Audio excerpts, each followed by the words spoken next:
যে ব্যক্তি সালাত আদায় করবে প্রকৃত পক্ষে আল্লাহর প্রতি ভয় রেখে খুশুর সাথে আল্লাহ সন্তুষ্ট কামনার জন্য, মহান স্রষ্টাকে সন্তুষ্ট করার জন্য যে ব্যক্তি সালাত আদায় করবে, সত্যিকারী সে ব্যক্তির দ্বারা কোনো রকমের অন্যায় হবে না, অশ্লীল কাজ হবে না, অবৈধ কাজ হবে না, কুকর্ম হবে না। সে ব্যক্তি কোনো রকমের খারাপ কাজ করবে না, খারাপ কথাবার্তা বলবে না, অন্যায় করবে না, অন্যায়ের দিকে যাবে না, মানুষকে অন্যায়ের দিকে ধাবিত করবে না।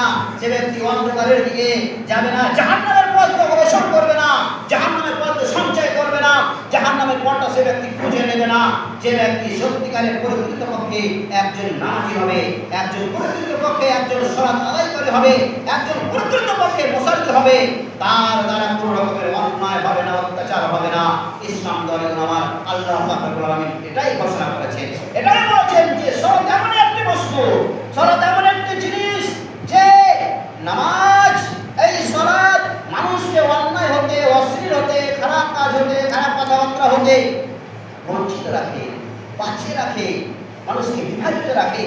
দেখেন সালাত সুন্দর একটি জিনিস, সালাত সুন্দর একটি বস্তু আল্লাহ পাক রব্বুল আলামিন আমাদের কল্যাণের জন্য দিয়েছেন, আমাদের মঙ্গলের জন্য দিয়েছেন, আমাদেরকে সেই জাহান্নাম থেকে বাঁচাবার জন্য, জাহান্নাম থেকে বাঁচার জন্য, জাহান্নাম পথ থেকে বাঁচার জন্য আল্লাহ পাক রব্বুল আলামিন এই সালাত দিয়েছেন।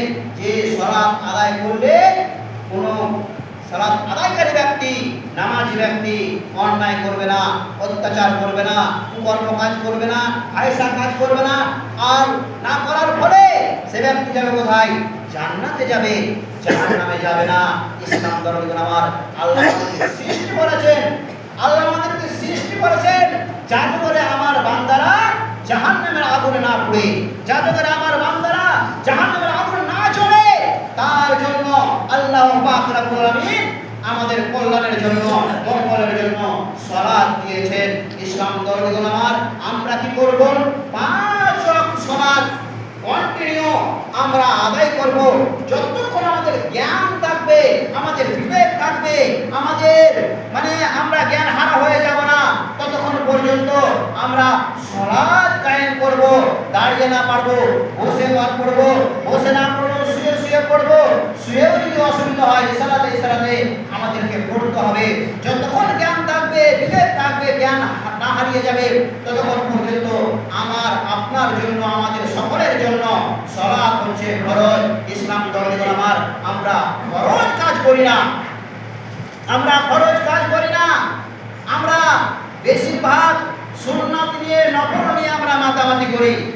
যখন চলে আসবে দেখেন কুরবানির সময়, যখন আসবে কুরবানি তো হয়ে গিয়েছে, কুরবানির সময় দেখেন মানুষ কত মাতামাতি কুরবানি নিয়ে, কিন্তু দেখবেন সে হয়তো 5 ওয়াক্ত নামাজ পড়ে না, হয়তো জুম্মার নামাজটা পড়তে আসে না, হয়তো দেখা হলো ঈদের নামাজ হয়তো খুব কষ্ট করে যায়।